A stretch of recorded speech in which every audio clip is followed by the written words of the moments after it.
চারিদিকে এত হাফেজ সাহেব, এত কোরআন পড়ানেওয়ালা, এত বিপুল পরিমাণ হাফেজ, আলেম, ইমাম, মুয়াজ্জিন, চারিদিকে এত বেশি পরিমাণ থাকবার পরেও যেই বদনসিব অশুদ্ধ কোরআন নিয়ে হাসরের ময়দানে দাঁড়াবে, আমার মনে হয় আর কি আরো 30-50 বছর আগের চাইতে এই সময়ের এই মানুষগুলোকে ফিডাটা একটু বেশি দেওয়া হবে। আমার একটা শক্ত ফিডা ফিরবে, কারণ বলবে যে কি কারণ ছিল, 2 কিলোমিটার জায়গার মধ্যে তোমার মাদ্রাসা ছিল, 1 কিলোমিটার জায়গার মধ্যে তোমার মসজিদের ইমাম ছিল, তার থেকে আল্লাহর কালাম করতে পারলা না, বদনসিব সময় বাহির করতে পারলা না।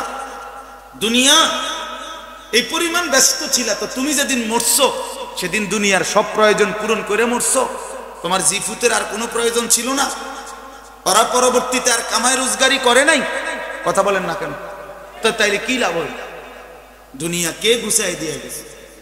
আল্লাহ নবী সাল্লাল্লাহু আলাইহি ওয়াসাল্লাম বলছেন, লাউ আন্না লি ইবনে আদম ওয়াদিয়াম মিন যাহাবিন লা আহাব্বা আন ইয়াকুনা লাহু ওয়াদিয়ান। রাসূলুল্লাহ সাল্লাল্লাহু আলাইহি ওয়াসাল্লাম বলেন, বনি আদমকে যদি একটি পাহাড় স্বর্ণ বানিয়ে দেওয়া হয় তাহলে সে 2টা পাহাড় চাইবে। এভাবে 2টা দিলে আরেকটা চাইবে, আরেকটা দিলে আরেকটা চাইবে, পাহাড় পরিমাণ স্বর্ণ। একটা পাহাড়ের মধ্যে কয় কেজি মাটি? 200 কেজি মাটি হতে হয় না?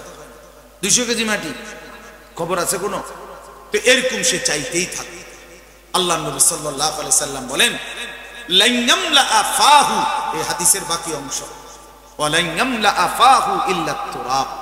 আল্লাহ নবী সাল্লাল্লাহু আলাইহি ওয়াসাল্লাম বলেন, শোনো, বনি আদমের মুখ ভরবে না, চাওয়া বন্ধ হবে না যতক্ষণ পর্যন্ত না তারে কবরের মাটি তার মুখে ফেলা। দুনিয়া চাওয়া বন্ধ হবে সেদিন যেদিন কবরের মাটি ফেলবে, এর আগে বন্ধ হবে। তাহলে দুনিয়া তৃপ্ত হওয়ার জায়গা না বাপ, দুনিয়া তৃপ্ত হয় না, দুনিয়ার চাহিদা পূরণ হয় না। দুনিয়া রাক্ষস, এই রাক্ষস কোনোদিন তৃপ্ত হয় না।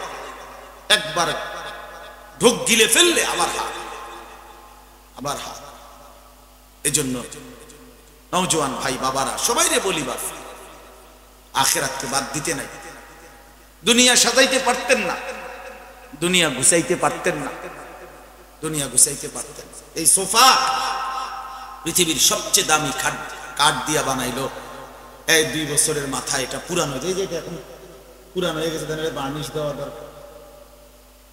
তো দেখবেন যে অত্যাধুনিক প্লাস্টিকের দরজা, তো সিটকারি নাই, ফ্রিজের থেকে পানি পড়ে, হ্যাঁ, এসির কোনা ভাঙ্গা গেছে, জানালার গ্লাস ভাঙ্গা পড়ে গেছে। তার মানে প্রতিনিয়ত দুনিয়া আপনাকে ব্যস্ততার মধ্যেই রাখবে, আপনাকে প্রয়োজনের মধ্যেই ফেলে রাখবে, অতৃপ্ত যায়। এটা অতৃপ্ত। দুনিয়া শেষ হয় না, দুনিয়া কারো শেষ হয় না। ওমা হাদিহিল হায়াতুদ দুনিয়া ইল্লা লাহবুন ওয়া লাইব। আল্লাহ তাআলা বলে, দুনিয়ার কিছুই নয় বান্দা, শুধুই তামাশা, শুধুই খেলা, খেলনা। এটা এটা খেলনা, এটা খেলনা, এটা লাইভ, এটা তামাশা, খেলাধুলা। এটা শুধু শুধু দুনিয়া নিয়া এই কারাকারি, এই কামরা কামড়ি, হালাল হারামের কোনো বাস নাই, বিচার নাই। সুদ, ঘুষ, কিস্তি, ওজনে কম দেওয়া, মিথ্যা, ধোঁকাবাজি, প্রতারণা, হারাম উপার্জন। আরে বাপ, অভাব তো যায় না, অভাব তো যায়, অভাব তো যায়। কিস্তি তো শেষ হয় না, লোন তো শেষ হয় না, সুদ তো শেষ হয় না, হারাম তো শেষ হয়। তো লাভ হইল কি বাপ? শেষ তো করতে পারলেন না, প্রয়োজন তো থেকেই গেল। এই জন্য দয়া করে আমি অনুরোধ করছি, আল্লাহর কোরআনের প্রতি মনোনিবেশ করে। আল্লাহ তাআলা কোরআনুল কারীমের মধ্যে বলছেন, ফাবিআইয়ি হাদিসিন বাদাহু ইউমিনুন। 29 পারার সূরা মুরসালাত, এই সূরার শেষ আয়াত, 50টা আয়াত এই সূরার মধ্যে, 50 নম্বর আয়াত এটা। আল্লাহ বলছে, বান্দা বলো তো, আমাদেরকে লক্ষ্য করে আল্লাহ বলছে, বান্দা আমি 23 বছর কোরআন নাজিল করলাম, 23 বছর আমি আল্লাহ নাজিল করেছি, 30 পারা কোরআন নাজিল করলাম, সর্বশ্রেষ্ঠ ফেরেশতা জিবরাইলের মাধ্যমে পাঠাইলাম, সর্বশ্রেষ্ঠ রাসূল আমার কলিজার টুকরা আমার হাবিব, আমার সবচেয়ে প্রিয় বন্ধু, দোস্ত, আমার নবী সাল্লাল্লাহু আলাইহি ওয়াসাল্লাম, তার কাছে নাজিল করলাম।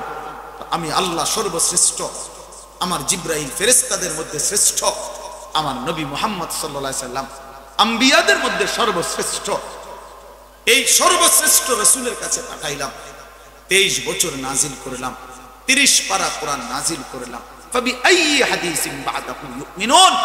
আল্লাহ বলেন, এরপরে বান্দা আর কোন কথা বললে, আর কেমনে নাজিল করলে, আর কোন কিতাব নাজিল করলে, আর কারি দিয়া পাঠাইলে, আর কোন রাসূলের কাছে বললে, এই বান্দা তুমি আমার কথা মেনে নিতে